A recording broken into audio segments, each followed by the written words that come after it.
One of my absolute favorite buildings in the world is the Palazzo Te. It's located here in the northern Italian city of Mantua, and it was built in the 1520s.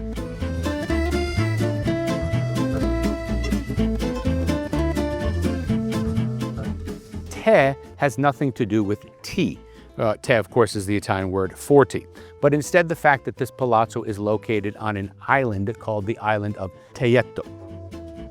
It was commissioned by the Duke of Mantua, Federico II Gonzaga, and his court artist at the time was Giulio Romano.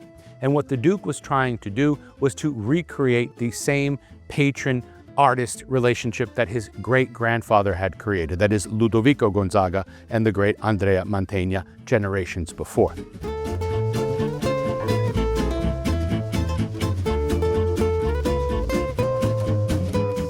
It's important to remember who the patron was. Federico II Gonzaga had been a political hostage in Rome in the early 1500s, right when Michelangelo was painting the Sistine Chapel ceiling, and Raphael the walls of the apartments of Pope Julius II.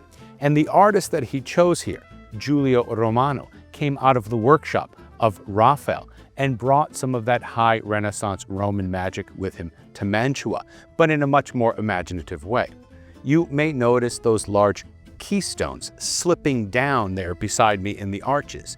You may notice these triglyphs slipping out of their entablature. You may notice these large stones pushing up against these pediments above the windows. All of it to create a sense of playfulness.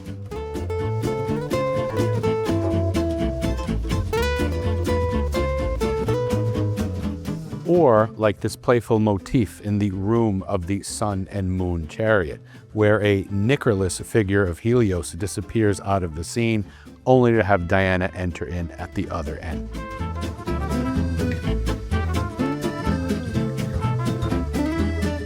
The largest of the rooms in the Palazzo Te is the Sala dei Cavalli, called the Hall of the Horses because of the actual portraits you could see of the prize-winning stallions owned by the Gonzaga family.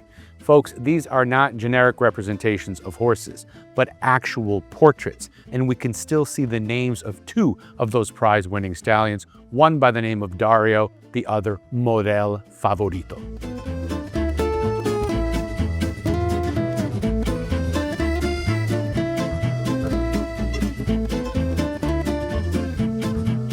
And another of the spectacular rooms here at the Palazzo Te is the Sala of Psyche, or the Hall of Psyche, because the story that you see depicted up there in that beautiful coffered ceiling is, of course, the myth of Cupid and Psyche, told in various panels and ending with that mystical marriage that you see in the central piece.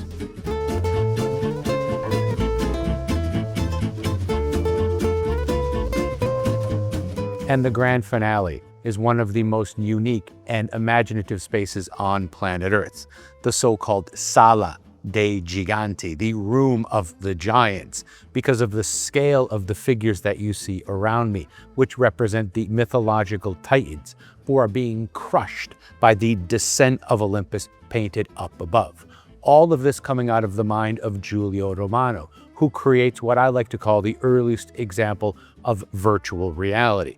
Because what you have to realize is that the corners of the room are painted away. So there's no sense of left or right or up or down. Imagine that originally the floor of the room was made of large stones, similar to the ones that you see here in the painting. And off to my left is now a flat wall where there was once a fireplace. And when that fireplace was lit, the flames, of course, would give the impression of then emerging from the mouth of the Titan that you see there, where essentially you become part of the work of art and the subject-object relationship is completely blurred.